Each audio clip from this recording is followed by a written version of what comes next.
সমস্ত প্রশংসা আল্লাহর এবং তার দ্বারা বর্ষিত হোক শেষ নবী মুহাম্মদ সাল্লাল্লাহু আলাইহি ওয়াসাল্লামের উপর আর তাদের উপর যারা ন্যায়পরায়ণতার পথে থাকে জীবনের শেষ দিন পর্যন্ত।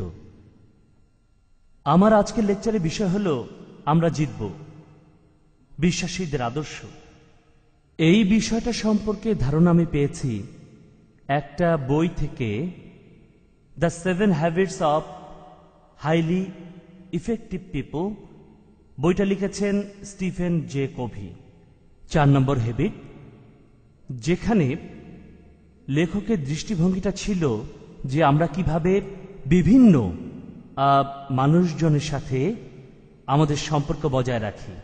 আর এখানে আমি যেটা বলতে চাচ্ছি সেটা হলো ইসলামিক দৃষ্টিভঙ্গি, যে আমরা কিভাবে আমাদের চারিপাশে পৃথিবীকে দেখব। এখানে মানুষও আছে, এছাড়াও আছে আমাদের জীবনের বিভিন্ন ঘটনা, যে পরিস্থিতির ভেতরে আমাদের জন্ম হয়েছে সেসব বিষয়। এখানে সবকিছুই আছে, শুধুমাত্র মানুষের সাথে আমাদের সম্পর্কের কথা আমরা বলছি না। তবে বিশ্বাসীদের এই দর্শনটা দেখার আগে যে আমরা সবাই জিতব, আসুন আমরা দেখি যে অবিশ্বাসীরা তাদের দর্শনটা কি। আর এতে করে আমরা পরিষ্কারভাবে বুঝতে পারব যে বিশ্বাসীদের দর্শনটা কেমন হওয়া উচিত। আমরা মুসলমানরা বিশ্বাসের কথা বলতে গিয়ে বলি লা ইলাহা ইল্লাল্লাহ। আমরা প্রথমে মিথ্যা ঈশ্বরকে অস্বীকার করি, মিথ্যা ঈশ্বরকে প্রথমে অস্বীকার করি, তারপরে আমরা সত্যিকারী ঈশ্বরকে স্বীকার করি। তাহলে আমরা আসুন দেখি অবিশ্বাসী যারা, তাদের দর্শনটা কি, তাদের জীবনটাকে তারা কিভাবে দেখেন। আর এখানে তাদের দর্শনটা হলো যেত অথবা হারো। এখানে অবিশ্বাসীদের দর্শনটা হলো তারা যেভাবে তাদের চারপাশের পৃথিবীটাকে যে দৃষ্টিভঙ্গিতে দেখে সেটা হলো জেতা অথবা হারা। এর সাথে আরো আছে সৌভাগ্য কিংবা দুর্ভাগ্য। জেতা আর হারার সাথে সৌভাগ্য আর দুর্ভাগ্যের সম্পর্ক, অর্থাৎ তারা বলে যদি আমার ভাগ্য ভালো থাকে আমি জিতব, যদি ভাগ্য খারাপ থাকে তাহলে হেরে যাব। এটাই হলো অবিশ্বাসীদের জীবন দর্শন। আর এই ব্যাপারটা একজন নাস্তিকও মেনে থাকেন। যে লোকটা বলে যে ঈশ্বর বলে কেউ নেই, সত্যকে বিশ্বাস করে না, এই দর্শনটা তার জীবনকে পরিচালিত করে সৌভাগ্য আর দুর্ভাগ্য। তাহলে আপনারা দেখবেন যে অবিশ্বাসীরা তারা তাদের সারা জীবন ধরে এই চেষ্টাটাই করে যায় যে কিভাবে তারা তাদের সৌভাগ্যকে নিশ্চিত করবে, একই সাথে কিভাবে দুর্ভাগ্যকে রোধ করবে। এটা তাদের জীবনে খুবই গুরুত্বপূর্ণ একটা বিষয়। আর আপনারা দেখবেন পশ্চিমা বিশ্বে, আমি যেখান থেকে এসেছি সেখানে 7 একটি সৌভাগ্যের সংখ্যা, তাই তারা 7টার সময় তাদের কাজ শুরু করে। 4, যদি আপনি কোনো 4টা পাতার ক্লোভার গাছ দেখেন, এই গাছটায় সাধারণত 3টা পাতা একসাথে থাকে, কিন্তু যদি একসাথে 4টা পাতা দেখেন সৌভাগ্যের ব্যাপার, এটা সৌভাগ্যের লক্ষণ। তাই তো পশ্চিমা বিশ্বে লোকজন এই 4টা পাতা জোগাড় করে একটা প্লাস্টিকের ক্যাপসুলের ভেতরে রাখে, তারপর তারা সেটা তাদের হাতে বা গলায় পরে। এটা পড়া হয় সৌভাগ্যের জন্য। আর একই সাথে তারা দুর্ভাগ্যের কিছু সংখ্যাকে এড়িয়ে চলতে চায়, যেমন 13। পশ্চিমা বিশ্বে 13 হলো দুর্ভাগ্যের একটা সংখ্যা। আপনারা পশ্চিমা বিশ্বে যদি কোনো অ্যাপার্টমেন্ট বিল্ডিং, হোটেল ইত্যাদিতে কখনো যান, আপনি যদি সেখানে এলিভেটরে ওঠেন তাহলে হয়তো নাম্বারগুলো দেখবেন 10, 11, 12, 14, 15। 13 নাম্বারটা কি হলো? 13 নেই। আপনি হয়তো রাস্তায় হাঁটছেন, আপনি সেখানে বাড়ির নাম্বারগুলো দেখবেন 10, 11, 12, 12.5, 14, 13 গেল কোথায়? এটাই হলো সেখানকার সামাজিক নিয়ম। আর এখানে ইন্ডিয়ায় দুর্ভাগ্যের নাম্বারটা হলো 8। 8 হলো দুর্ভাগ্যের সংখ্যা। ধরেন আপনার গাড়ির লাইসেন্স প্লেট, সেখানে 17 লেখা আছে। 17 সংখ্যাটিকে যদি এভাবে দেখেন 1 + 7 = 8। 8 দুর্ভাগ্যের সংখ্যা, আপনার গাড়ির দাম কমে যাবে। তার মানে দুর্ভাগ্য। এছাড়াও দুর্ভাগ্যের লক্ষণ বিধবারা, যদি কোনো বিধবা আপনার কাজের সময় আসে তাহলে মনে করা হয় আপনার সেই কাজটি সফল হবে না। মৃতদেহ বাসা থেকে বের হওয়ার সময় আপনি একটা শবযাত্রা দেখলেন, উহ খারাপ দিন। জ্বালানি কাঠ কিংবা ধোপার সাথে দেখা হওয়া, এসবই হচ্ছে দুর্ভাগ্যের আলামত।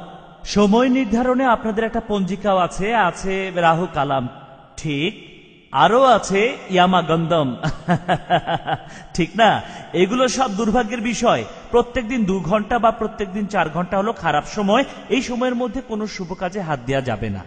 তার মানে আপনাদের এখানেও বেশ কিছু নিয়ম কানুন আছে যেগুলো মেনে লোকজন নিজেদের অশুভ জিনিসের হাত থেকে রক্ষা করে আর নিজেদের জন্য সৌভাগ্য বয়ে আনে। আমরা অন্যান্য মানুষের এই বিশ্বাসগুলো নিয়ে হাসাহাসি করতে পারি, কিন্তু মজার বিষয় মুসলমানদেরও এমন কিছু নিয়ম কানুন আছে। আছে না? মুসলমানদেরও একটা সৌভাগ্যের সংখ্যা হলো 19। 19 হলো একটি সৌভাগ্যের সংখ্যা, কারণ হলো বিসমিল্লাহ, বিসমিল্লাহির রহমানির রহিম লিখতে 19টি অক্ষর লাগে। এজন্য কিছু মুসলিম আছে তাদের কাছে 19 একটি শুভ সংখ্যা, সৌভাগ্যের প্রতীক। আল্লাহর 99টা নাম রয়েছে। মানুষ বিশ্বাস করে যে তারা যদি আল্লাহর বিশেষ কোনো নাম বলে, যেমন আপনার স্ত্রীর সন্তান হচ্ছে না, আল্লাহর অমুক নামটা এতবার বলুন, তারপর 1 গ্লাস পানিতে ফু দিয়ে মাগরিবের পর সেই গ্লাসের পানি বিসমিল্লাহ বলে খেয়ে ফেলুন এবং সেদিন আপনি রোজা থাকুন, তাহলে আপনার স্ত্রীর সন্তান হবে। একইভাবে কিছু লোক চিন্তা করে যে তাদের ব্যবসা ভালো যাচ্ছে না, এমন সময় আল্লাহর একটা নাম বাছাই করুন, আর রাজ্জাক উদাহরণস্বরূপ। তারপর আপনি দোকানে একটা রুটি তৈরি করুন। আপনি যখন এই রুটিটা বানাবেন তখন আপনি কড়াইতে এমনভাবে ময়দা ঢালবেন যেন লেখা রাজ্জাক, তারপর সেটা রান্না করুন। এভাবে আর রাজ্জাক লেখা রুটিটি বানিয়ে সেটা খেয়ে ফেলুন, ইনশাল্লাহ আপনি ব্যবসায় উন্নতি করবেন। এসব কি? এগুলো তাবিজ, রক্ষা কবচ। আল্লাহ সুবহানাহু ওয়া তাআলার নামকে সৌভাগ্যের তাবিজ বানানো হচ্ছে, এগুলোর কোনো ভিত্তি নেই। আমাদের রাসূলের সুন্নাহ এসবের কোনো উল্লেখ নেই। এছাড়াও দেখতে পাবেন ছোট আকারের কোরআন। এই কোরআন শরীফটা লম্বায় 1 ইঞ্চি বাই 1 ইঞ্চি আর 1 ইঞ্চি পুরু। এটি নিজের কাছে রেখে মানুষ গর্ব করে, আমার কাছে পৃথিবীর ছোট কোরআন শরীফ আছে। এই কোরআন শরীফটা কোন কাজে লাগবে? একে লকেট বানিয়ে গলায় ঝুলিয়ে রাখতে পারেন আর ভাবতে পারেন এটি আপনাকে রক্ষা করবে। অনেকে এইভাবে কোরআন শরীফকে রক্ষা কবচ বানিয়ে ফেলে, কারণ এই কোরআন শরীফটা পড়বার জন্য নয়। কোরআনটা খুলে দেখবেন অক্ষরগুলো এত ছোট যে আপনার ম্যাগনিফাইং গ্লাস লাগবে অথবা মাইক্রোস্কোপ, যদি আপনি সেই কোরআন শরীফটা পড়ে দেখতে চান। তাহলে এভাবেই আপনারা দেখবেন সাধারণত যেসব মানুষ যারা অবিশ্বাসী তারাই এভাবে ভাবে। দুর্বল বিশ্বাসী ও মুসলমানরা যারা সামাজিকভাবে বিভিন্ন সংস্কার আর রীতিনীতি মেনে চলে, কোরআন আর সুন্নাহ মেনে চলে না, তারাও কিন্তু এমনটা ভাবে। কোরআন আর সুন্নাহকে নবীজি সাহাবারা যেভাবে বুঝতেন, আমি আর আপনি সেভাবে কোরআন আর সুন্নাহকে বুঝি তেমনটা নয়। আধুনিক মুসলমানরা যেমনটা ভাবে, আধুনিক বিশেষজ্ঞরা তেমন করে ভাবেন না। কোরআন এবং সুন্নাহকে সঠিকভাবে মেনে চলতেন আমাদের নবীজি মুহাম্মদ সাল্লাল্লাহু আলাইহি ওয়াসাল্লামের সাহাবীরা, তারা এগুলো ভালোভাবে বুঝতেন। তাহলে এবার আমরা অবিশ্বাসীদের যে কেউ জিতবে আর কেউ হারবে এই বিশ্বাসটার কথা বাদ দিয়ে আসব ইসলামিক চিন্তা ভাবনা আর দর্শনে, যে আমরা সবাই জিতব। এই ধারণাটার ভিত্তি হলো ইহকাল সম্পর্কে দৃষ্টিভঙ্গি। এই পৃথিবীটা আমাদের জন্য একটা পরীক্ষা ক্ষেত্র। এই পৃথিবীর সকল কিছুই আমাদের জন্য একটা পরীক্ষা ক্ষেত্র, সব মানুষের জন্য। আর আল্লাহ বলেছেন সূরা মুলকের 2 নম্বর আয়াতে, الذي خلق الموت والحياة ليبلوكم أيكم أحسن عملا। তিনি সৃষ্টি করেছেন মৃত্যু এবং জীবন তোমাদেরকে পরীক্ষা করার জন্য যে তোমাদের মধ্যে কে আসলে কর্মে উত্তম। আর সূরা কাহফের 7 নম্বর আয়াত, إنا جعلنا ما على الأرض زينة لها لنبلوكم أيهم أحسن عملا।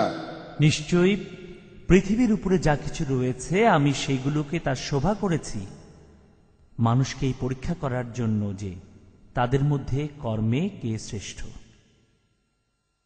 তাহলে আল্লাহ তাআলা পরিষ্কারভাবেই বলেছেন এই পৃথিবীর উদ্দেশ্য কি। এই পৃথিবীটা আমাদের জন্য পরীক্ষা ক্ষেত্র। এই পরীক্ষাটা আল্লাহর জন্য নয় যে তিনি খুঁজে বের করবেন আমাদের মধ্যে কে ভালো, কারণ এই ব্যাপারটা তিনি আগে থেকে জানেন।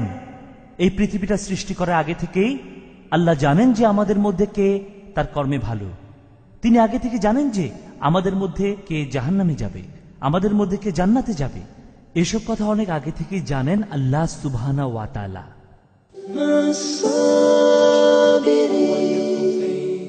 তাহলে এই পরীক্ষা, যদিও পবিত্র কোরআন বলছে যে এখানে আল্লাহ আমাদের পরীক্ষা করছেন, তিনি দেখছেন যে আমাদের মধ্যে কে কর্মে ভালো।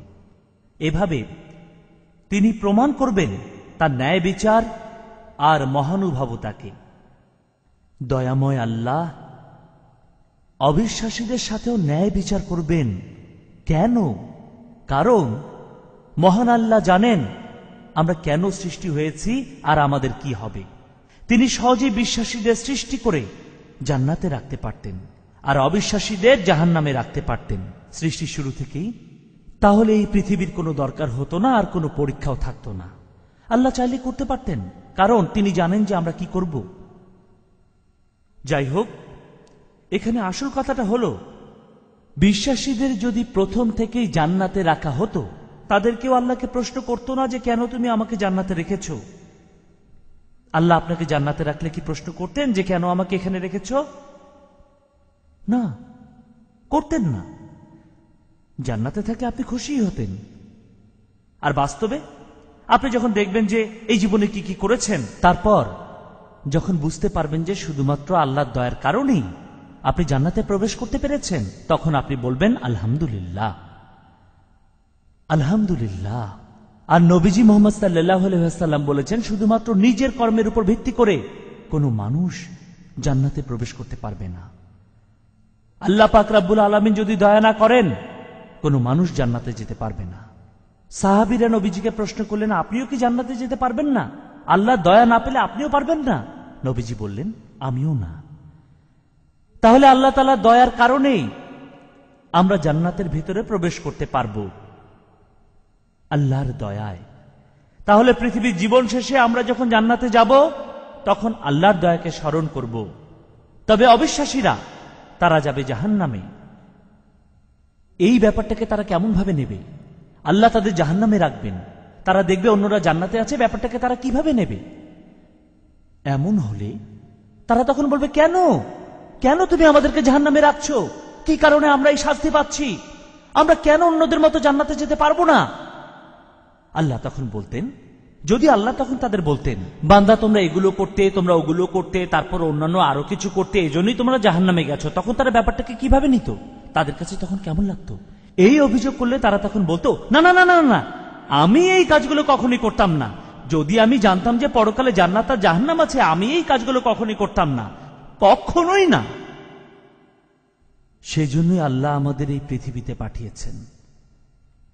আর এতে করে পৃথিবীর জীবন শেষ হলে কেউই আল্লাহকে এই প্রশ্নটা করবে না, কেন? শেষ সময় মহান আল্লাহ তাআলা বিচার করে অনেক মানুষকে জাহান্নামে পাঠাবেন, আর কেউ জিজ্ঞেস করবে না যে কেন।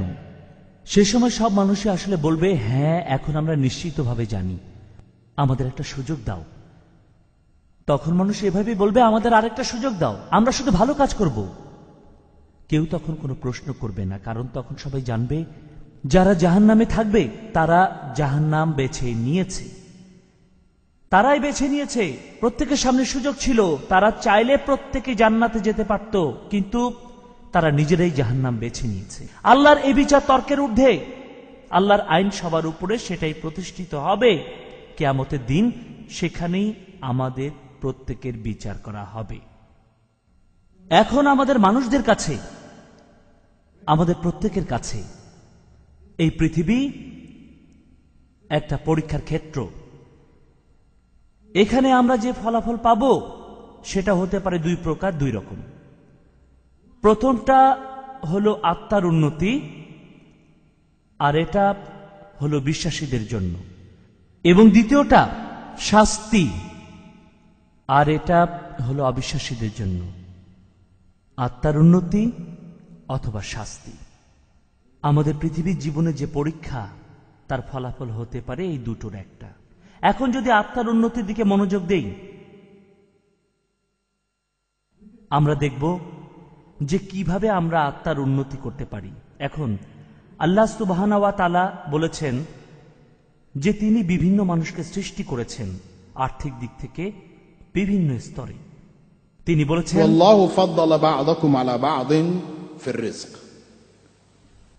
আল্লাহ জীবন উপকরণের দিক থেকে তোমাদের কাউকে অন্যের উপর শ্রেষ্ঠত্ব দিয়েছেন। সূরা নাহলের ৭১ নম্বর আয়াত। যদি আল্লাহ চাইতেন তাহলে তিনি সব মানুষকে সমানভাবে বানাতে পারতেন, তাহলে প্রতিটি মানুষের সম্পদের পরিমাণ সমান হতো, কোনো ধনী গরিব থাকতো না, সবার আর্থিক অবস্থা একই রকম থাকতো। আল্লাহ চাইলেই করতে পারতেন। কিন্তু তিনি যদি এটা করতেন তাহলে আমাদের মধ্যে দানশীলতা বলে কিছু থাকতো না। দান করার মতো কেউ না থাকলে আপনি দানশীল হতেন কি করে বলুন? আপনি তখনই দানশীল হবেন যখন আপনার আছে কিন্তু অন্যের নেই, আপনি দান করছেন। সেই জন্য আপনি যাতে দান করতে পারেন, পৃথিবীতে তেমন কিছু মানুষ থাকতে হবে যাদের সম্পদ আপনার চাইতে কম। তাহলে এটাও আমাদের জীবনের পরীক্ষার একটা অংশ। আল্লাহ তাআলা আমাদের মধ্যে কিছু মানুষকে বেশি সম্পদ দিয়েছেন, এটা আমাদের জন্য একটা পরীক্ষা। এই পরীক্ষা আমাদের দিতে হবে। আর নবীজি আমাদেরকে উপদেশ দিয়েছেন যে আমরা কিভাবে এই পরীক্ষাটা দেব। তিনি বলেছেন, তোমরা তাদের দিকে তাকিও না যারা তোমার উপরে। আল্লাহ তাআলা তাদেরকে অনুগ্রহ করেছেন, অনেক সম্পদ দিয়েছেন, তাদের দিকে তাকিও না, ভুলেও তাকিও না। আর পশ্চিমা বিশ্ব এটাই করে, তাদের মিডিয়ায়, পৃথিবী জুড়ে এই মিডিয়া। এখানে আপনারা ধনী আর বিখ্যাতদের দেখেন, তাদের জীবন, তারা কত আমোদ ফুর্তি করে, তাদের এই আছে, তাদের ওই আছে, সবকিছু আছে, খুবই সুন্দর জীবন। এতে করে আমাদের মনে আকাঙ্ক্ষা তৈরি হয়, আমি তাদের মতো হতে চাই, তাদের যা আছে সেগুলো আমার লাগবে। আমাদের মনে তখন ঈর্ষা তৈরি হয়, আকাঙ্ক্ষা জাগে এগুলোর জন্য। তাই আমাদের নবীজি বলেছেন, ওদিকে তাকিও না, ওই দিকে তাকিও না, কারণ তুমি যদি তাকাও তাহলে তুমি ভুলে যাবে আল্লাহ তোমাকে তোমার জীবনে কি কি সুবিধা দিয়েছেন। তাই তিনি বলেছেন, যারা তোমার নিচে তাদের দিকে তাকাও, তাহলেই আপনি আল্লাহর দয়া অনুভব করতে পারবেন। এটাও পরীক্ষার একটা অংশ, কারণ সব সময় আপনার চাইতে খারাপ অবস্থার কাউকে পাবেন। আপনার অবস্থা যতটাই খারাপ হোক না কেন, আপনি সব সময় দেখবেন অন্য কেউ, অন্য কারো অবস্থা আপনার চাইতে আরো অনেক খারাপ। তাই তাদের দিকে তাকান যারা আপনার নিচে। এরপরে জীবনে আছে বিপর্যয়। এটাও জীবনের একটা পরীক্ষা, যাকে ছোট করে দেখা উচিত নয়। এখন আমরা আমাদের জীবনের বিভিন্ন বিপর্যয় এবং বিপর্যয়গুলোর ক্ষতিকর প্রভাব দেখব।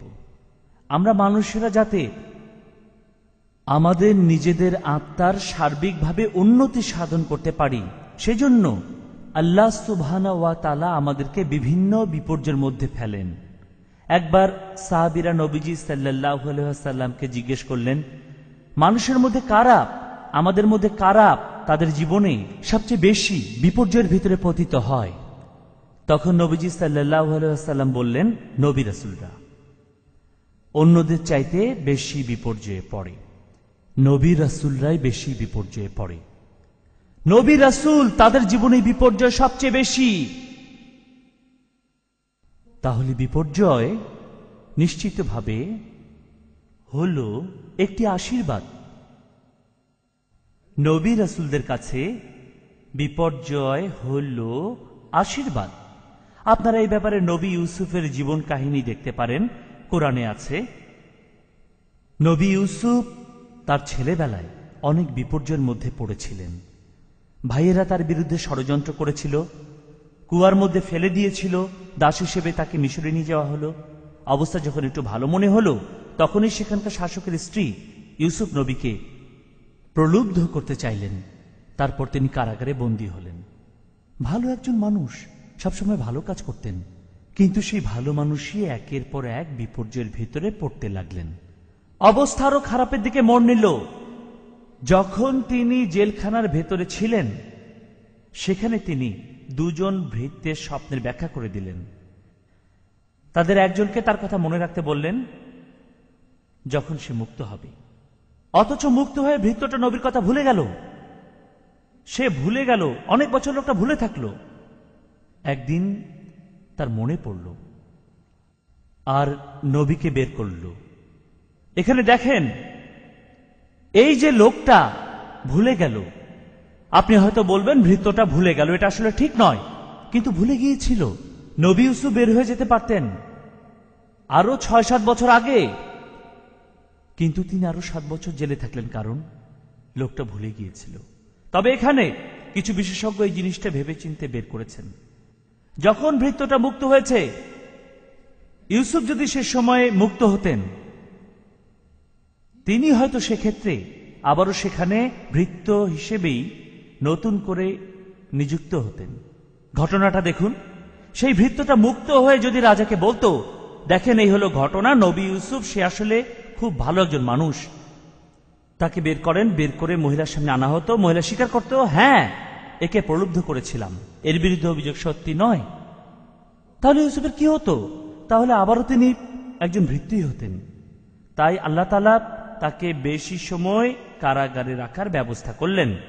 আর তিনি যখন মুক্ত হলেন, তার আগে তিনি সেখানকার যে রাজা, তার দেখা স্বপ্নের ব্যাখ্যা দিলেন। এতে করে ইউসুফও বিশেষ সম্মান পেলেন। আর তখন রাজা ইউসুফকে সেই রাজ্যের সব ফসল দেখাশোনা করার বিশেষ দায়িত্ব প্রদান করলেন। এই অতিরিক্ত ৭ বছরের কারাদণ্ডটা ইউসুফের ভালোর জন্যই ছিল। আর একই ঘটনা ছিল নবী ইব্রাহিমের ক্ষেত্রে। তার সন্তান ছিল না, তার স্ত্রীর সন্তান হচ্ছিল না। বৃদ্ধ বয়সে এক ফুটফুটে পুত্র ইসমাইল হলেন। পিতা পুত্র একসাথে কাবা পুনর্নির্মাণ করলেন। তখন আল্লাহ বললেন, ইসমাইলকে উৎসর্গ করো। এই ছেলেই তখন নবী ইব্রাহিমের কাছে সবচেয়ে আদরের ধন। তখন আল্লাহ বললেন, তাকে কোরবানি দাও। এটা একটা বিপর্যয়, এটা আল্লাহর আদেশ নবী ইব্রাহিমের কাছে। তবে ইব্রাহিমের কাছে ব্যক্তিগতভাবে এটা একটা বিপর্যয়। তিনি আল্লাহর কথা মেনেছেন, আল্লাহ তাকে পুরস্কার দিয়েছেন, তার বংশধরেরাই নবী হলেন। এমনই হলো নবী রাসূলদের জীবন কাহিনী। তবে সঠিকভাবে এই বিপর্যয় আল্লাহ বলেছেন যে এতে করে তোমাদের ভিতরে সার্বিকভাবে জন্ম নেবে ধৈর্য। ধৈর্য আর ধৈর্যই হলো আমাদের জীবনের সাফল্যের মূল চাবিকাঠি। আল্লাহ বলেছেন, وَلَنَبْلُوَنَّكُمْ بِشَيْءٍ مِنَ الْخَوْفِ وَالْجُوعِ وَنَقْصٍ مِنَ الْأَمْوَالِ وَالْأَنفُسِ। আমি তোমাদেরকে অবশ্যই পরীক্ষা করব ক্ষুধা দিয়ে, সম্পদের ক্ষয়ক্ষতি দিয়ে, জীবনের ক্ষয়ক্ষতি দিয়ে, তোমাদের ফসলের ক্ষয়ক্ষতি দিয়ে। وَبَشِّرِ الصَّابِرِينَ। তবে শুভ সংবাদ দাও তাদের যারা ধৈর্যশীল। আর এটা বিশ্বাসীদের জন্য যে এইসব বিপর্যয়ের মধ্য দিয়ে আসলে পরীক্ষা হয় ইমানের, তাদের ধৈর্যের। আর আল্লাহ তাআলা এইসব ধৈর্যশীলদের পুরস্কার দেন বেশি করে, যেমনটা করেছেন রাসূলদের সাথে। এইসব বিপর্যয় আমাদের আল্লাহর কথা মনে করিয়ে দেয়। আর পবিত্র কোরআনের সূরা সাজদার ২১ নম্বর আয়াতে আছে, وَلَنَذِيقَنَّهُمْ مِنَ الْعَذَابِ الْأَدْنَى دُونَ الْعَذَابِ الْأَكْبَرِ لَعَلَّهُمْ يَرْجِعُونَ। বলা হচ্ছে, আমি তাদেরকে অবশ্যই লঘুমাত্রার শাস্তি দেব, গুরুমাত্রার কোনো শাস্তি দেওয়ার আগে, যাতে করে তারা ফিরে আসে, যাতে করে তারা আল্লাহকে মনে করে। আর কোনো বিশ্বাসী লোক বিপদে যাওয়ার পরে যদি কোনো রকম বিপর্যয়ে পড়ে, তখন তার মনে পড়বে আল্লাহর নির্দেশ মানতে হবে। এই বিপর্যয়টা আসলে ভালোর জন্যই। যদি এই বিপর্যয় না আসতো, তাহলে হয়তো ওই সমাজের মানুষগুলো একেবারে বিপথে চলে যেত, তারপর জাহান্নামী হতো। তাহলে বোঝা যাচ্ছে যে এই বিপর্যয় জান্নাতের পথে ফেরত নিয়ে আসে। এই বিপর্যয়ের সময় আমরা ভণ্ড লোকদেরও ভালো মতো চিনতে পারি। আল্লাহ পাক রাব্বুল আলামিন বলেছেন, أن يتركوا أن يقولوا آمنا وهم لا يفتنون। মানুষ মনে করে আমরা ঈমান এনেছি, কথা বললেই তাদেরকে পরীক্ষা না করে অব্যাহতি দেয়া হবে। তাদের ঈমান কেমন, পরীক্ষা না করেই তাদের সবাইকে ছেড়ে দেয়া হবে। আর আল্লাহ তাআলা এইভাবেই মানুষকে পরীক্ষা করেন। এরপরে আল্লাহ তাআলা অবিশ্বাসীদের বিপর্যয়ের মধ্যে ফেলেন শাস্তি হিসেবে। আল্লাহ বলেছেন, فليحذر الذين يخالفون عن أمره أن تصيبهم فتنة أو يصيبهم عذاب أليم। সতর্ক হও তারা যারা আল্লাহ পাকের নির্দেশ অমান্য করো এবং আল্লাহর নির্দেশের বিরুদ্ধে চলো, তাদের উপর বিপর্যয় নেমে আসবে, অথবা খুব কঠিন শাস্তি দেয়া হবে। এই কথাটা আছে সূরা নূরের 63 নম্বর আয়াতে। আল্লাহ তাআলা বলেছেন, واتقوا فتنة لا تصيبن الذين ظلموا منكم خاصة واعلموا أن الله شديد العقاب। ভয় করো, সতর্ক হও সেই বিপর্যয়ের জন্য যে বিপর্যয় শুধুমাত্র যারা গুনাহগার তাদেরই শুধু ক্ষতি হবে এমন নয়। তুমি যদি তাদের সাথে থাকো তোমারও ক্ষতি হতে পারে। জেনে রাখো আল্লাহ খুব কঠোর শাস্তি প্রদান করেন। তাহলে পরীক্ষা, আমাদের জীবনে বিপর্যয়গুলো হতে পারে আমাদের জন্য পরীক্ষা, অথবা সেগুলো শাস্তিও হতে পারে। পৃথিবীতে এখন একটা রোগ দেখা দিচ্ছে যার নাম এইডস। মহামারীর মতো, বিষণ্ণতা থেকে আত্মহত্যা করাটাও এখন মহামারীর মতো। এভাবে কিন্তু অনেক মানুষ মারা যাচ্ছে। তবে এখানে এইডস এর ব্যাপারটাই ধরুন। এখনকার দিনে আপনারা সবাই এইডস এর ব্যাপারে জানেন। খলিফা উমর রাদিয়াল্লাহু তাআলা আনহু তিনি একটি হাদিসের কথা বলেছেন, যেটা আপনারা পাবেন সুন্নান ইবনে মাজায়, সহিহ হাদিস। আমাদের মহানবী বলেছেন, যখন সমাজের কিছু লোকজন প্রকাশ্যে যথেচ্ছারভাবে যৌনাচার শুরু করবে, একটা ভয়াবহ মহামারী তখন তাদের মধ্যে ছড়িয়ে পড়বে, যে রোগ সম্পর্কে তাদের পূর্বপুরুষরাও কিছু জানতেন না। প্রকাশ্যে যৌনাচার, ভাবছেন সেটা কিভাবে করবে? আমরা এখন টেলিভিশন খুললেই চোখের সামনে তা দেখতে পাই। নগ্নতা, যৌনতা, ব্যভিচার। এখন মানুষ এগুলো বেডরুমে বসেই দেখছেন, আর এই জিনিসগুলো বিভিন্ন সমাজে একেবারে প্রকাশ্যে হচ্ছে। যখন এই যৌনাচার শুরু হবে পৃথিবীতে, তখন একটা ভয়াবহ মহামারী ছড়িয়ে পড়বে, যে রোগ সম্পর্কে তাদের পূর্বপুরুষরাও জানতেন না। এইডস সম্পর্কে আমাদের পূর্বপুরুষরা কিছুই জানতেন না। এই হাদিসে এইডস এর কথাই বলা হয়েছে। লোকে হয়তো বলবে, আমরা কিভাবে বুঝবো যে এই বিপর্যয় আমাদের শাস্তির জন্য, অথবা এই বিপর্যয় একটা আশীর্বাদ? আমরা কিভাবে বুঝবো? সেটা আপনি নিজেই বুঝবেন যে এই বিপর্যয়টা শাস্তি নাকি আশীর্বাদ। আপনি নিজে সেটা বুঝতে পারবেন। এখন আমরা সবাই কিভাবে রক্ষা পাবো তা আমাদের নবীজি বলে গেছেন এখন থেকে 1400 বছর আগে। তিনি একটি হাদিসে বলেছেন, বর্ণনা দিয়েছেন সোহেব, নবীজি সাল্লাল্লাহু আলাইহি সাল্লাম বলেছেন, আজাবান লিআমরিল মুমিন ইন্না আমরাহু কুল্লাহু খায়র ওয়া লাইসা যালিকা লিআহাদিন ইল্লা লিলমুমিন। অর্থাৎ বিশ্বাসীরা যে কাজ করে সেগুলো খুবই বিস্ময়কর। সত্যি বলতে তাদের সবগুলো কাজই হচ্ছে ভালো, আর শুধুমাত্র সত্যিকারের বিশ্বাসীদের ক্ষেত্রে এটা প্রযোজ্য। ইন আসাবাতহু সাররা শাকারা ফাকানা খায়রান লাহ। যদি তার ভালো কোনো কিছু হয় তবে সে আল্লাহ পাককে ধন্যবাদ জানায়, আর অবশ্যই সেটা তার ভালোর জন্য। ওয়া ইন আসাবাতহু দাররা সাবার ফাকানা খায়রান লাহ। যদি তার খারাপ কোনো কিছু হয় সে ধৈর্য ধরে, এবং এটাও তার ভালোর জন্য। আজাবান লিআমরিল মুমিন। বিশ্বাসীরা যেসব কাজ করে সেগুলো খুবই বিস্ময়কর। ওয়া লাইসা যালিকা লিআহাদিন ইল্লা লিলমুমিন। এটা শুধুমাত্র বিশ্বাসীদের ক্ষেত্রেই প্রযোজ্য। আর এটাই হলো আমাদের মূলনীতি। বিশ্বাসীদের সামনে যখন কোনো বিপর্যয় আসে, সেই বিশ্বাসী তখন ধৈর্য ধারণ করে। তাদের বিশ্বাস এই বিপর্যয় আসলে তাদের ভালোর জন্যই, এটা আসলে তাদের ভালোর জন্যই। আমরা সেই বিপর্যয়ে ভালো কিছু দেখি কিংবা না দেখি, তথাপি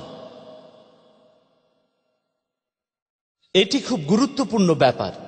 আর এই ব্যাপারটা আমাদেরকে খুব ভালো করে বুঝতে হবে, কারণ এটা বুঝতে পারলে আমরা সবাই মিলে এই মূলনীতি ভালোভাবে জেনে চলতে পারব। আপনারা দেখবেন বিপর্যয় যখন আসে, লোকজন তখন এই বিপর্যয়কে সঠিকভাবে বুঝতে পারে না। এটা তার ভালোর জন্য হতে পারে, আর আল্লাহ হয়তো ভালোর জন্যই সেটা দিয়েছেন। তখন তারা হতাশ হয়ে যায়, তারপরে অবিশ্বাস করা শুরু করে। যদি আপনি কোনো অবিশ্বাসী বা নাস্তিকের কথা শুনেন, জানতে চান তিনি কেন নাস্তিক হলেন, সেই নাস্তিক তখন আপনাকে বলবে, আসলে আমি এক মহিলাকে চিনতাম যে কিনা খুব ভালো মানুষ ছিল, খুব দয়ালু ছিল, একেবারে মাদার তেরেসার মতো। সেই মহিলা সব মানুষেরই অনেক উপকার করে বেড়াতেন। এরপর একদিন সেই মহিলা রাস্তা পার হচ্ছিলেন, বড় একটা ট্রাক এসে তাকে ধাক্কা দিল, একেবারে জায়গায় মেরে ফেললো, সব শেষ। কেন হলো এভাবে? কেন? এটা কি ঠিক? সেই মহিলা কি অপরাধ করেছিল? যেহেতু সেই প্রশ্নের কোনো সঠিক উত্তর পায়নি, সেজন্য তার মধ্যে অবিশ্বাস জন্ম নেয় যে সৃষ্টিকর্তা আল্লাহ বলে কিছু নেই, আল্লাহ বলে কিছু নেই। কারণ আল্লাহ যদি থাকতেন আর তিনি যদি ভালো হতেন, তাহলে মহিলা এভাবে মারা যেত না। কিন্তু সত্যিকারে যারা বিশ্বাসী, তারা এই ব্যাপারটাকে দেখবে অন্যভাবে। তারা মুসা আর খিজির আলাইহিসসালামের দৃষ্টান্তটা মনে করবে। আমরা সবাই এই গল্পটা জানি, সূরা আল কাহফে মুসা আর খিজির আলাইহিসসালামের গল্প। গল্পটা আমাদের এই মূলনীতির কথাই বলেছে যে আমরা সবাই জিতব। এটা একটা গল্পের আকারে সত্যি গল্প।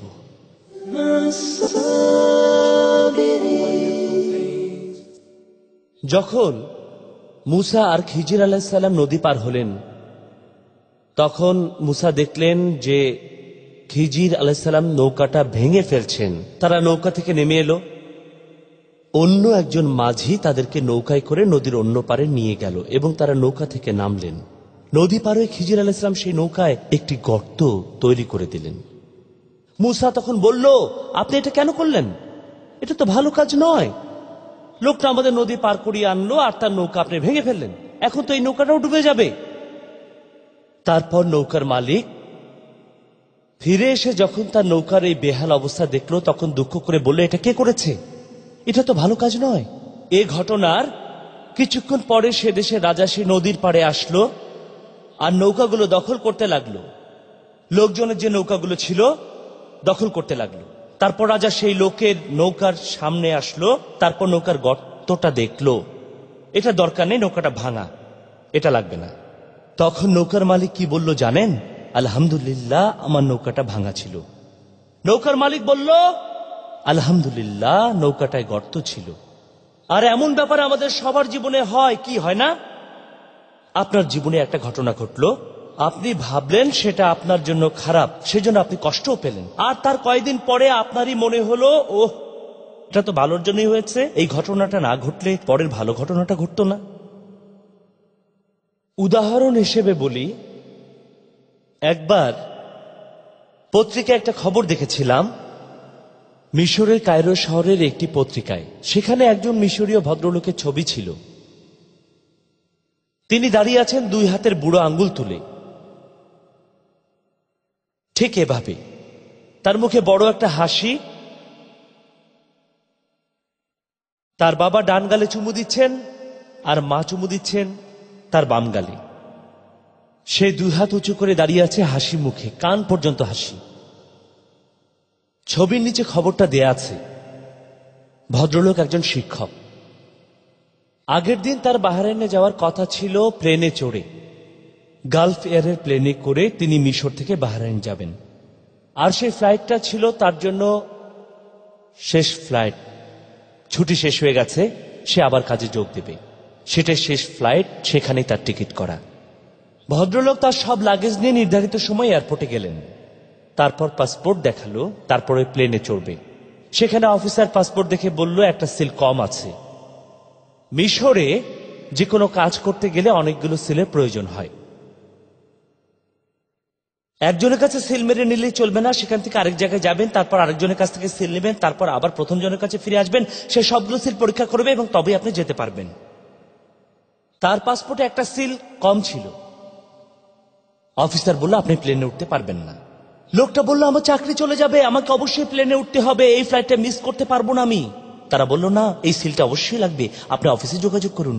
তখন অফিস বন্ধ, তার মানে তাকে পরের দিন আসতে হবে। সে ফ্লাইটটা মিস করলো। সে যে ফ্লাইটটা মিস করলো তার অর্থটা কি? সে তার চাকরিটা হারালো। তার মানে বিপর্যয়। বিষণ্ণ মনে সে বাসায় ফিরল। তার ক্যারিয়ার ধূলিসাৎ হয়ে গেছে। পরের দিন সে খবরের কাগজে দেখলো অথবা কারো কাছে খবরটা শুনলো যে গালফ এয়ারের সেই ফ্লাইটটা যেটা বাহরাইন যাচ্ছিল ক্র্যাশ করেছে। ফলে সেই প্লেনের সমস্ত লোক মারা গেছে, কেউ বাঁচেনি। তখন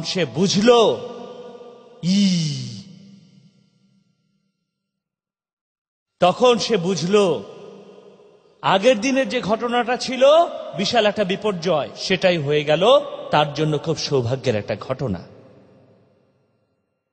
আর এমনই হলো আমাদের প্রত্যেকের জীবন। আমাদের জীবনে যাই ঘটুক না কেন, সেই ঘটনাকে যত খারাপ লাগুক না কেন, সেটার পেছনে আমাদের জন্য ভালো কিছু আছে। আল্লাহ আমাদের এই বিপর্যয়ে কেন ফেলেছেন, যে ঘটনাকে আমাদের খারাপ মনে হচ্ছে সেটা কেন হয়েছে, কারণ সেই ঘটনার পেছনে আমাদের জন্য ভালো কিছু অপেক্ষা করছে। এই ব্যাপারটা গুরুত্বপূর্ণ, বেশ গুরুত্বপূর্ণ। আমরা কখনো এই ব্যাপারগুলো বুঝতে পারি, আবার কখনো সেগুলো বুঝতে পারি না। আমরা ঘটনাগুলোর কোনো ব্যাখ্যা দিতে পারি না। আর এইসব ক্ষেত্রে একজন নাস্তিক বলতে পারে, ঠিক আছে মেনে নিলাম এই খারাপ কাজটা আসলে তার ভালোর জন্য হয়েছিল, কিন্তু ভয়াবহ সুনামির ব্যাপারে আপনি কি বলবেন? এতগুলো মানুষ, হাজার হাজার মানুষ যেখানে মারা গেছে, এটার মধ্যে ভালো কি দেখছেন?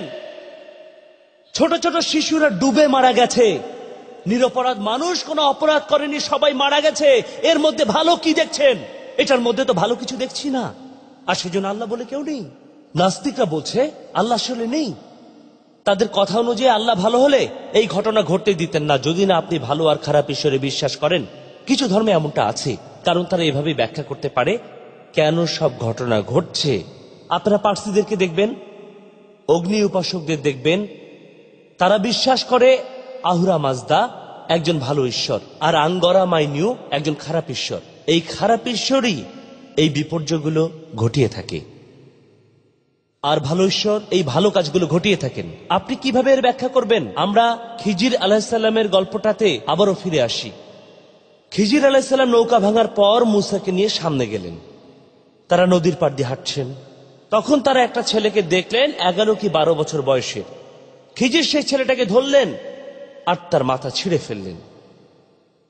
ছেলেটাকে ধরে তার মাথা ছিঁড়ে ফেললেন। মুসা বললেন, খিজির আপনি এটা কি করলেন? আপনি একটা নিরপরাধ ছেলেকে একেবারে মেরে ফেললেন, আপনি এটা কিভাবে করলেন? খিজির তখন মুসাকে বুঝিয়ে বললেন। আরো কয়েকটা ঘটনার পরে তিনি মুসাকে বুঝিয়ে বললেন যে এই ছেলেটা যখন বড় হতো তখন সে তার বাবা মাকে অনেক কষ্ট দিত, অথচ তারা খুবই ধার্মিক, কিন্তু এই ছেলে তাদের এমন কষ্ট দিত যে তারা দুজনেই অবিশ্বাসী হয়ে যেত। তার বাবা মায়ের ভালোর জন্য আমি এই ছেলেটাকে মেরে ফেললাম। তবে এখানে বাবা মা যখন তাদের ছেলের এই মৃতদেহটা দেখতে পাবে তখন তারা বলবে, এটা কি ভয়ঙ্কর ব্যাপার, কে আমাদের ছেলেকে এভাবে হত্যা করলো, কোন নিষ্ঠুরে কাজ করলো। যদিও আল্লাহ তাদের আরেকটি সন্তান দিল, একটি মেয়ে, যে তাদের শ্রদ্ধা করত, ভালো ব্যবহার করত, তারাও তাকে ভালোবাসতো, কিন্তু তারপরও তাদের মনে একটা দুঃখ থেকে গেল, আমাদের প্রথম সন্তানকে কেউ একজন মেরে ফেলেছিল। একেবারে শেষ কিয়ামত পর্যন্ত, শেষ বিচারে তারা আল্লাহর সামনে দাঁড়াবে, আর আল্লাহ তাদের দেখাবেন তাদের জীবনে কি কি ঘটনা ঘটতে পারত। তখন তারা বলবে, আলহামদুলিল্লাহ, যে আমাদের ছেলে মারা গেছে এজন্য আমরা অখুশি নই। এটা হলো সেই ধরনের বিপর্যয় যার ভিতরে আমরা ভালো কোনো কিছু কোনোভাবেই খুঁজে পাই না। এই বিপর্যয়ের মধ্যে ভালো কিছু আমরা কোনোভাবেই খুঁজে পাই না। এটাই হচ্ছে জীবন। আমাদের জীবনটাই এরকম। মনে করুন আপনার ছেলে, খুবই বাচ্চা ছেলে, 3 বছর বা 4 বছর বয়স হবে, তাকে ডেন্টিস্টের কাছে নিয়ে গেলেন। আপনি তাকে ডেন্টিস্টের কাছে নিয়ে যাবার আগে বুঝিয়ে বললেন যে এই ডেন্টিস্টটা খুবই ভালো মানুষ এবং তিনি একজন ভালো ডাক্তার। দেখেছো কি সুন্দর সাদা কোট পরেছে, দেখতে কি ভালো লাগছে, মুখে চমৎকার হাসি, খুবই ভালো মানুষ। কিন্তু সেই ডেন্টিস্ট যখন সুইটা নিয়ে আপনার ছেলেকে ইঞ্জেকশন দিল, সে চিৎকার করে উঠল। তখন আপনার ছেলে সেই ডেন্টিস্টের সম্পর্কে কি ভাববে? সে কি ডেন্টিস্টকে ভালো মানুষ মনে করবে? না, ভাববে সে খারাপ মানুষ। এরপরে যদি ছেলেকে আবার ডেন্টিস্টের কাছে নিয়ে যেতে চান, সে বলবে না, যাব না, না না, সে কোনোভাবেই যেতে চাইবে না, সে যাবে না। আর আপনি তখন আপনার ছেলেকে কোনোভাবেই বোঝাতে পারবেন না যে এই ডেন্টিস্টের কাছে যাওয়াটাই তার জন্য ভালো, সে বুঝবে না। আপনার ছেলে তখন চিন্তা করবে সেই ব্যথার কথা, যন্ত্রণার কথা। কিন্তু আপনার মানসিকতা পরিণত, আপনি বুঝেছেন যে এই যন্ত্রণা আরো বড় যন্ত্রণা থেকে মুক্তি দেবে, আরো বেশি কষ্ট থেকে মুক্তি দিবে। এই ছোট যন্ত্রণা আরো বড় যন্ত্রণা থেকে তাকে মুক্তি দিবে। দাঁত ক্ষয়ে যাবে, তারপর রুট ক্যানেল, এরকম আরো অনেক চিকিৎসা করতে হবে। আপনার ছেলে সেটা বুঝতে পারছে না। সব বাচ্চাই এখানে দেখবে যে ডেন্টিস্ট তাকে সুই ফুটিয়ে দিয়েছে, ব্যথা লেগেছে। আর আমরা সবাই এরকমই। আমরা এই সব বিপর্যয়ের পেছনে ভালো কিছু দেখতে পাই না, কারণ আমাদের মানুষের বুদ্ধিতে আমরা সেসব কিছু বুঝতে পারি না। আল্লাহ আমাদেরকে সেগুলো বোঝার ক্ষমতা দেননি।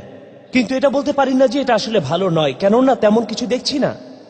বিশ্বাস করব যে এটা আসলে আমাদের ভালোর জন্যই, সে যে ঘটনায় ঘটুক না কেন, কারণ আল্লাহ আমাদের বলেছেন وهو خالق كل شيء। তিনি এই বিশ্ব জগতের সবকিছু স্রষ্টা। জগতের ভালো জিনিস এবং খারাপ জিনিস, তিনি সবকিছু সৃষ্টিকর্তা। জগতে যা কিছু হচ্ছে সবকিছু হচ্ছে সৃষ্টিকর্তার অনুমতিতেই। আর সেজন্য আমরা আল্লাহ সুবহানাহু ওয়া তাআলার উপর বিশ্বাস স্থাপন করব, তিনি যা করছেন সবই ভালোর জন্য করছেন। আর আমরা যদি এটা করি, তখন আমরাও ভালোভাবে থাকতে পারব। মুহাম্মদ সাল্লাল্লাহু আলাইহি সাল্লাম বলেছেন, এভাবে বিশ্বাসীরা ভাবব যে আমরা সবাই জিতব, ভালো ঘটনাতেও আমরা জিতব।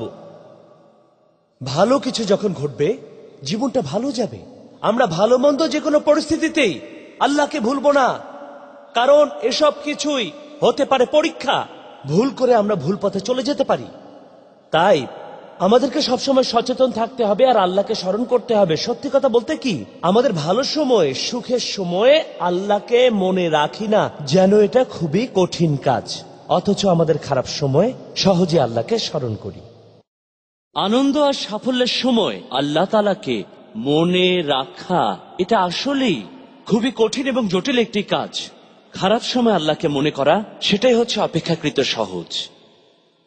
মনে রাখবেন, কারণ আমরা ভাবি যে খারাপ সময় আল্লাহ তাআলাকে মনে করা খুবই কঠিন কাজ। না, এমনকি যে লোকটা আল্লাহ তাআলাকে বিশ্বাস করে না, সেও মনে করতে পারে না, না সেটা মনে করবে না, তবে ধৈর্য ধরবে। ধৈর্য ধরবে, তারাও তাদের খারাপ সময়ে ধৈর্য ধরবে। হ্যাঁ, খারাপ সময়ে মানুষ সাধারণত ধৈর্য হারিয়ে ফেলে। তবে এমন কিছু লোক আছে যারা বলে, এখানে ধৈর্য হারিয়ে ফেললে লাভ কি, এতে তো পরিস্থিতি বদলাচ্ছে না। তখন তারা ঠিক করে যে আমরা এখন ধৈর্য ধরে থাকবো, বুলেটটা কামড়ে ধরবো, তারপর গিলে ফেলবো।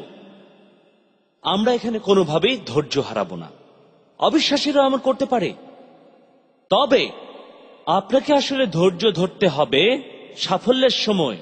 এটা আসলেই একটা কঠিন কাজ, শুধুমাত্র বিশ্বাসীরাই এই কাজটা করতে পারে।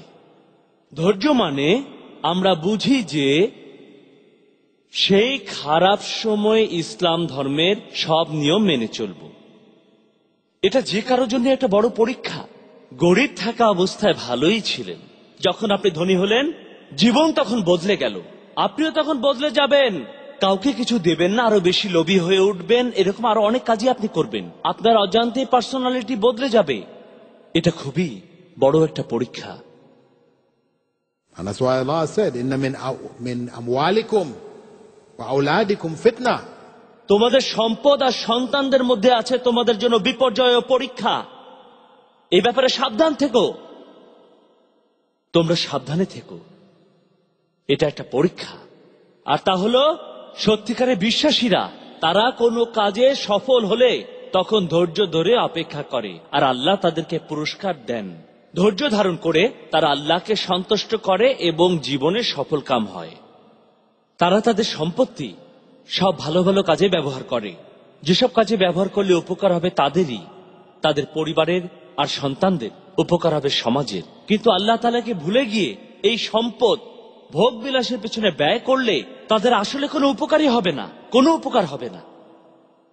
আর যখন দেখা যায় তারা কোনো বিপর্যয় অথবা পরীক্ষার ভেতরে পতিত হয়, তারা ধৈর্য ধরে।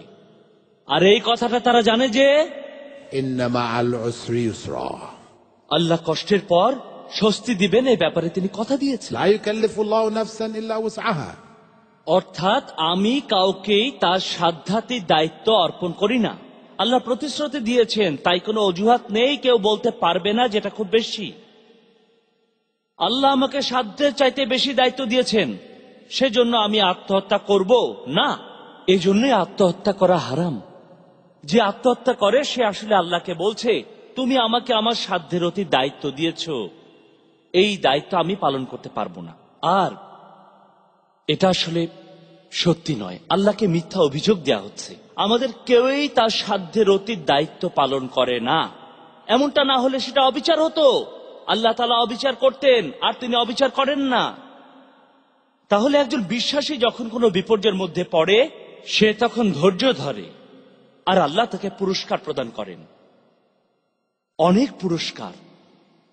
তাহলে আগের কথাতে আসি, সত্যিকারের বিশ্বাসীদের আদর্শ হবে আমরা সবাই জিতব।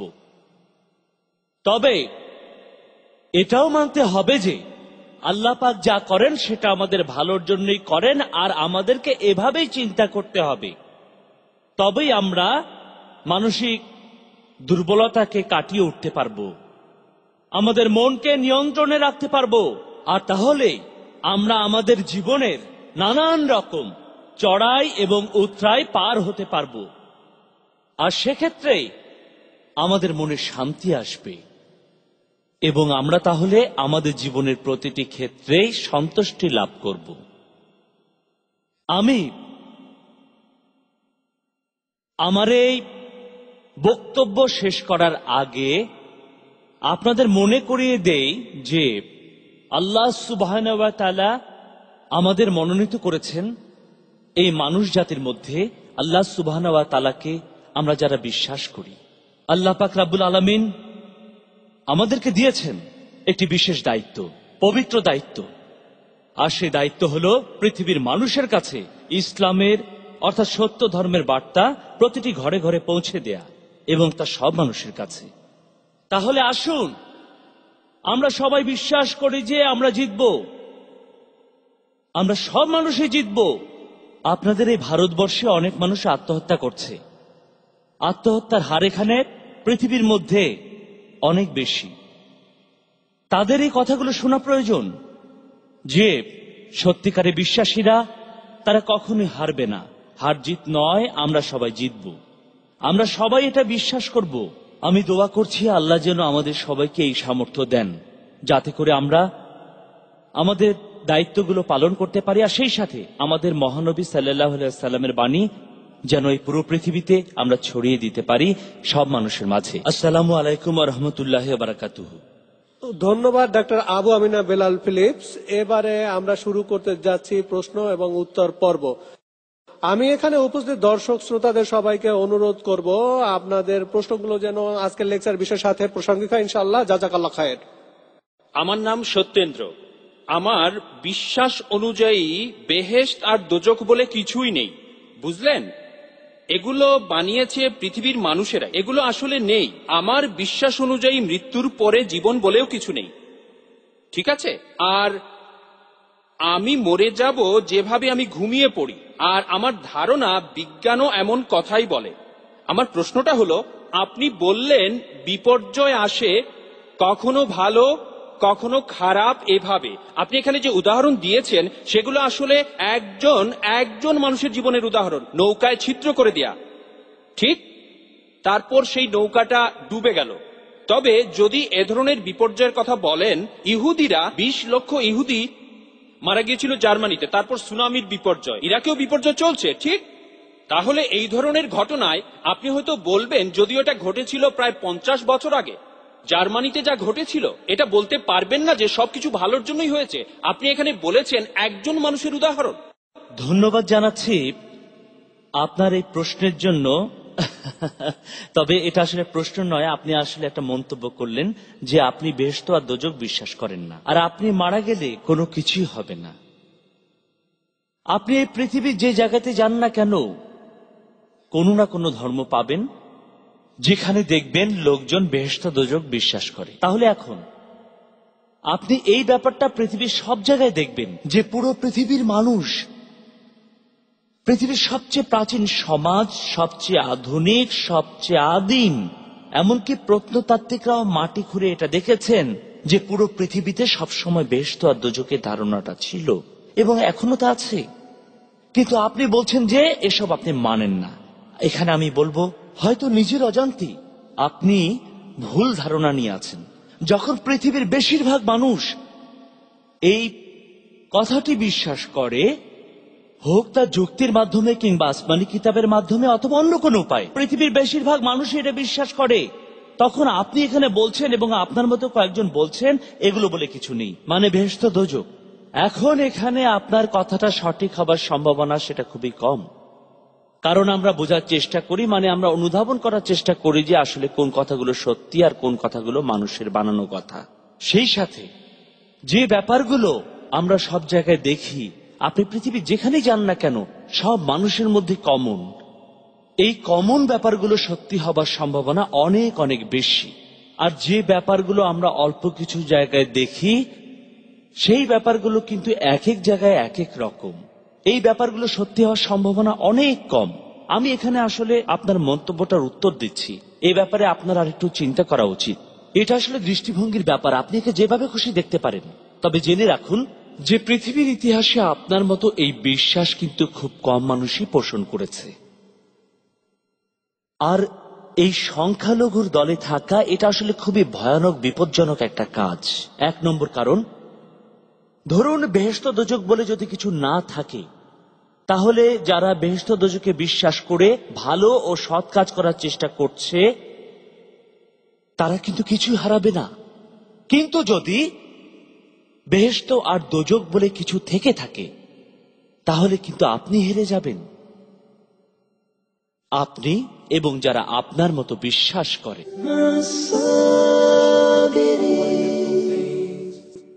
আপনাদেরকে এখন আমি বলবো উদাহরণগুলো নিয়ে। আমি একটা সহজ উদাহরণের কথা বলেছিলাম আমাদের বোঝার সুবিধার জন্য। পবিত্র কোরআনে এমন কথা বলা হয়েছে যে কোরআনের আরেকটা সূরা হলো সূরা আল বুরুজ। সূরা আল বুরুজে একটা গল্প বলা হয়েছে। কিছু লোক তারা আল্লাহকে বিশ্বাস করত, আর এজন্য তাদের আগুনে পুড়িয়ে হত্যা করা হয়েছিল। পবিত্র কোরআনের সূরা আল বুরুজে এই ঘটনাটি বলা হয়েছে।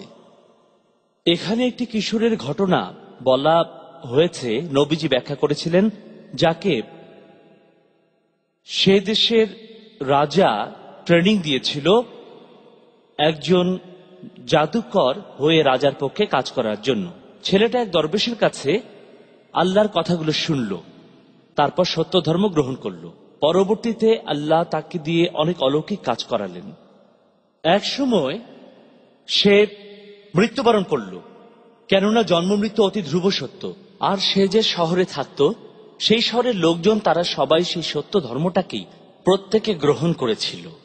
এই ঘটনাটা ঘটেছিল ইয়েমেনের দক্ষিণাঞ্চলে। এরপর তাদের এই বিশ্বাস দেখে রাজা একটা গর্ত খুঁড়ল, কেননা রাজা চায়নি যে তারা আল্লাহকে বিশ্বাস করুক। এবং তারপর সবাইকে পুড়িয়ে হত্যা করা হলো, সেই শহরের সব লোকজনকে পুড়িয়ে মেরে ফেলা হলো। আর পবিত্র কোরআনের এই সূরা আল বুরুজ, আসলে এখানে পবিত্র এই সূরায় বলা হয়েছে যে তাদের পুড়িয়ে মারা হয়েছিল। এ কথা সুস্পষ্টভাবে আল কুরআনে উল্লেখ করা হয়েছে। তখন সে শহরে অনেক লোকজনকে পুড়িয়ে মারা হয়েছিল। এর মধ্যে আপনি ভালো কি দেখতে পাচ্ছেন বলুন? এই ঘটনাটা তো খুবই মর্মান্তিক। আল্লাহকে বিশ্বাস করার জন্য তাদেরকে পুড়িয়ে মারা হলো। তবে ইতিহাস আমাদের বলে যে তারা মারা যাওয়ার পরে এই ধর্মটা চারিদিকে ছড়িয়ে পড়ল। আর সত্যি এটাই ছিল যিশুর প্রকৃত শিক্ষা। যিশু খ্রিস্ট যা দিয়েছে সেটা কিন্তু এখনকার খ্রিস্টান ধর্ম নয়, আপনারা খ্রিস্টান ধর্ম মনে করবেন না। সেই প্রকৃত শিক্ষা তখন সব জায়গায় ছড়িয়ে পড়ল তাদের মৃত্যুর কারণে।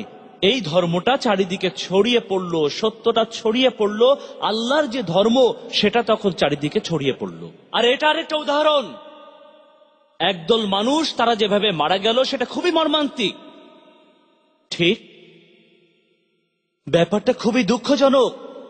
আর এখানে ভালো ফলাফল হলো ধর্ম ছড়িয়ে পড়া। তাই আমি বলছি, একজনের ক্ষেত্রে এই ব্যাপারটা ঘটতে পারে, আবার একদল লোকের ক্ষেত্রে এমনটা হতে পারে। এমনকি একজনের ক্ষেত্রে যে বিপর্যয় ঘটে সেখানেও আমরা বেশিরভাগ সময় সেই বিপর্যয়ের পেছনে ভালো কিছু দেখতে পাই না। একইভাবে একদল লোকের ক্ষেত্রে আমরা হয়তো ভালো কিছু দেখতে পাবো না। তবে আমরা বিশ্বাসীরা এটা মানি এগুলো ভালোর জন্যই। নিশ্চয়ই প্রশ্নের উত্তর পেয়ে গেছেন। স্যার, হিন্দুজম প্রকৃত পূজা করে, যেমন নদী অথবা গাছ অথবা যেসব জিনিস আমাদের খাবার দাবার ইত্যাদি সরবরাহ করে। তবে অন্য অন্য ধর্মে এই ব্যাপারটা তেমন একটা দেখা যায় না। আমরা যেগুলো পুজো করি সেগুলো আসলে প্রকৃতির একটা অংশ, যেমন শিবা, তিনি প্রকৃতি থেকে সৃষ্টি হয়েছেন। তাহলে এইসব বিশ্বাসের ভিত্তিটা আসলে কি? আসলে ইসলামে আমরা উপাসনা করি সৃষ্টিকর্তাকে, একজন সর্বশক্তিমান ঈশ্বরকে, অর্থাৎ আমরা একমাত্র সৃষ্টিকর্তায় বিশ্বাস করি, যিনি আমাদের সৃষ্টি করেছেন, তিনি আমাদের উপকার করেন, আমাদের বিভিন্ন কিছু দেন। সৃষ্টিকর্তার প্রতি এই বিশ্বাসটা আসলে খুবই প্রাকৃতিক একটা অনুভূতি। আপনারা নিজেদের পিতামাতাকে শ্রদ্ধা করেন, তাদেরকে আপনারা খুব ভালোবাসেন, কেননা তারাও আপনাকে ভালোবাসেন, আপনার যত্ন নেন। একইভাবে যে গরুটা আপনাকে দুধ দেয়, আপনি সেই প্রাণীটাকেও ভালোবাসেন। আপনার হয়তো ভেড়া আছে যা আপনাকে উল সরবরাহ করে, সেটা দিয়ে আপনি কাপড় বানান, এই ভেড়াটাকেও আপনি ভালোবাসেন। এভাবে আপনি যেসব জিনিস থেকে উপকার পান সেসব জিনিসকে আপনি ভালোবাসবেন বা শ্রদ্ধা করবেন, এটাই স্বাভাবিক। যাই হোক, পূজা করা এই ব্যাপারটা একটু আলাদা। পূজার সময় যা করছেন, আপনি কাউকে বলছেন আপনার কাজটা করে দিতে, যে কাজটা আপনার নিজের পক্ষে করা সম্ভব নয়। আপনি পূজার মাধ্যমে কতগুলো প্রাকৃতিক জিনিসের কাছে নিজেকে সমর্পণ করছেন, অথচ এই উপাসনাটা একমাত্র সৃষ্টিকর্তার প্রাপ্য। কেননা আল্লাহ পাকের সৃষ্টি, এই গরু, এই ভেড়া, এই গাছ, নদী অথবা প্রকৃতি ইত্যাদি, তারা আমাদের কথার জবাব দিতে পারে না, তারা আমাদের সেবা প্রদান করে। কারণ মহান আল্লাহ তাআলা তাদের মধ্যে এমন কিছু দিয়েছেন যেটার কারণে তারা আমাদের সেবা প্রদান করছে। এটা তারা স্বেচ্ছায় করছে না। একটা গরু কখনো এভাবে ভাবে না যে আমি মানুষকে দুধ দেব নাকি দেব না। এসব চিন্তা করে গরু মানুষকে দুধ দেয় না, তার সে ক্ষমতা নেই। গরু এসব ব্যাপারে কিছু চিন্তা করতে পারে না। একইভাবে ভেড়া আমাদের উল দেয়, নদী মাছ দেয়, গাছ ফল দেয়, এটা তারা আল্লাহর হুকুমে করে। তাই আল্লাহ পাক পবিত্র কোরআনে উল্লেখ করেছেন তিনি পুরো পৃথিবীকে বানিয়েছেন আমাদের জন্য।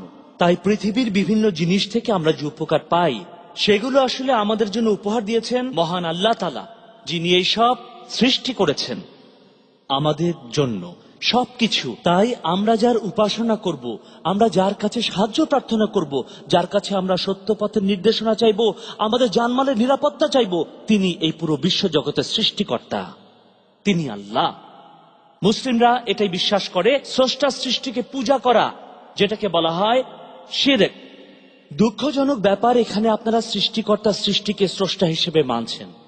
হতে পারে সেটা একজন মানুষ, জড় পদার্থ অথবা পশু পাখি। এটা হলো স্রষ্টার সৃষ্টিকে পূজা করা, স্রষ্টাকে ভুলে গিয়ে তার সৃষ্টিকে পূজা করা। আমার নাম শ্যাম ম্যাথিউ। আমি এখানে একটা ব্যাপার ভালোভাবে খেয়াল করলাম, এখানে দুজনকে দেখছি যারা আগে খ্রিস্টান ছিলেন, আপনারা এখানে সংখ্যাগুরু। আমি একথা বলতে চাচ্ছি না আমিও একজন খ্রিস্টান, আমি একথা বলছি না যে খ্রিস্টান ধর্মই সবার উপরে। ব্যাপারটা দেখলাম তাই বললাম। এখন আমার প্রশ্নটা হলো মিস্টার বেলালের কাছে। প্রথমে এক ভদ্রলোক প্রশ্ন করেছিলেন বেহেশত আর দোজখ আছে কিনা। আপনি বললেন যে পৃথিবীর বেশিরভাগ লোক সংখ্যাগুরু যেভাবে ভাবছে আপনি সেই দলে, তাহলে একজন ব্যক্তি হিসাবে আপনি সেই সংখ্যাগুরু লোকদের বিশ্বাসী মানছেন যে আপনি বেহেশত দোজখ মানেন অথবা স্বর্গ নরক মানেন? তাহলে যেহেতু বেশিরভাগ লোক মানে যে বেহেশত আছে তাই আপনিও মানছেন। কিন্তু আমার প্রশ্নটা হলো, যদি এমনটা হয়ে থাকে, হিন্দুইজম এই ধর্মের লোক এই দেশে বেশিরভাগ লোক হিন্দু ধর্ম অনুসারী, তাহলে আমার প্রশ্ন, আপনি হিন্দু ধর্মটাকে মানছেন না কেন? আমার কথা ঠিক হলে এই পৃথিবীতে হিন্দু ধর্মের অনেক অনুসারী আছে, অথবা আচ্ছা হতে পারে খ্রিস্টান ধর্ম হতে পারে, তাহলে এটা মানছেন না কেন যে খ্রিস্টান ধর্মটাই সঠিক? আপনি নিজেই বললেন যে বেশিরভাগ মানুষ ভাবে যে বেহেশত আর দোজখ আছে, তাহলে আপনি এই একই যুক্তিতে খ্রিস্টান ধর্মকে সঠিক বলে মানছেন না কেন? ধন্যবাদ। আসলে আপনি আমার কথা বুঝতে পারেননি। আমি এটা বলিনি যে আমি বিশ্বাস করি ম্যাথিউ। আমি এমনটা বলিনি যে বেহেশত আর দোজখে আমি বিশ্বাস করি কারণ বেশিরভাগ মানুষই এটা মানেন। আমি আসলে এই কথাটা বলিনি। আপনারা নিশ্চয়ই শুনেছেন আমাদের প্রশ্নকারী ভদ্র মহোদয় যে বেহেশত আর দোজখে বিশ্বাস করেন না সেটা নিয়ে কথা বলেছিলাম। আমি তখন তাকে বেহেশত দোজখ সম্পর্কে বলেছিলাম, বিশেষ কোনো ধর্ম নিয়ে বলিনি। বেশিরভাগ মানুষের কথা বলেছি, মানুষের বিশ্বাস নিয়ে বলেছি। তবে আমি কেন এসবে বিশ্বাস করি তার উত্তর, এর পেছনে মূল কারণ হচ্ছে আমি মনে করছি যে ইসলামই পৃথিবীতে সৃষ্টিকর্তার সত্যিকারের ধর্ম। আর ইসলাম ধর্মের শিক্ষাগুলো, অর্থাৎ যে জীবন বিধান বলে গিয়েছেন আমাদের মহানবী সাল্লাল্লাহু আলাইহি ওয়াসাল্লাম, আরো বলেছেন আগের নবী রাসূলেরা, নবী ঈসা আলাইহিস সালাম, ইব্রাহিম আলাইহিস সালাম, মুসা আলাইহিস সালাম, এই নবী ও রাসূলেরা তারা সবাই বলেছেন বেহেশত এবং দোজখের কথা। সুতরাং আমি বিশ্বাস করি এই পরিপূর্ণ জীবন বিধানকে, যে ধর্মটার নাম হলো ইসলাম। আমাদের ধর্ম এটাই শেখায়, অর্থাৎ আমি যে ধর্মটা গ্রহণ করেছি, আমি যে ধর্মে বিশ্বাস করেছি, অন্য দিক থেকে দেখলে আমার যুক্তিও এটা মেনে নিয়েছে। কেননা আমার মতে এটা হওয়াই স্বাভাবিক ব্যাপার যে এই জীবন এটা আসলে সবকিছু নয়, এই জীবনের পরে আরেকটা জীবন রয়েছে। আর আমাদের এই জীবনে কিন্তু অনেক বিষয়েরই সুষ্ঠু সমাধান হয় না। ঘৃণিত হিটলার মরে গেল তো সব শেষ হয়ে গেল, আর একজন ভালো মানুষ মারা গেল, সেখানেও সবকিছু শেষ হয়ে গেল। দুটো ব্যাপারই কি এক হলো? কখনোই এক হলো না। এই দুটো ব্যাপার এভাবে ঘটলে আসলে বেশ অন্যায় হয়ে যায়। কেননা দুজনেই মারা গেল, একজন আত্মহত্যা করলো আর একজন মারা গেল স্বাভাবিকভাবে, তবে মারা যাওয়ার পরে সব শেষ হয়ে গেল। একজন কাজ করেছে খুব খারাপ, আরেকজন কাজ করেছে বেশ ভালো, তারা দুজনেই মারা গেল আর সব শেষ। না, এটা আসলে যৌক্তিক নয়, এটা খুবই অযৌক্তিক, এটার কোনো মানে হয় না। এখানে যেটা যৌক্তিক সেটা হলো এরপরে আরেকটা জীবন আছে, যেখানে যে লোক খারাপ কাজ করেছে সে তার জন্য শাস্তি পাবে, আর যে লোক সবসময় ভালো কাজ করেছে সে লোকও তার ভালো কাজের পুরস্কার পাবে। এটাই আমার কাছে যৌক্তিক মনে হয়। তাহলে আমি বেহেশত আর দোজখে বিশ্বাস করি, অবশ্যই করি, কারণ আমি যে সত্য ধর্ম গ্রহণ করেছি তা আমাকে এমনটাই শেখায়। আর বিশ্বাস হিসাবে এই বিশ্বাসই আমার কাছে অনেক বেশি যৌক্তিক বলে মনে হয়, কেননা আমার ধর্ম আমাকে এই শিক্ষাই দেয়। এই ধর্মে আমি যাকে নবী বলে মানি তিনি এ কথা বলেছেন। এছাড়াও আমি এ কথা বলবো যে যৌক্তিকতার দিক থেকে এভাবে বলা যায় এই বিশ্বাসটাই আমার মতে সঠিক। আমি বেহেশত দোজখে বিশ্বাস করি, তার কারণ এই নয় যে বেশিরভাগ মানুষ এটা মানে। আমি এটাই বিশ্বাস করি কারণ আমার ধর্ম এটাই বিশ্বাস করতে বলে, আর যৌক্তিকতার দিক থেকে আমার মতে এটাই স্বাভাবিক। জাজাকাল্লাহ খায়ের। আসসালামু আলাইকুম ওয়া রাহমাতুল্লাহি ওয়া বারাকাতুহু।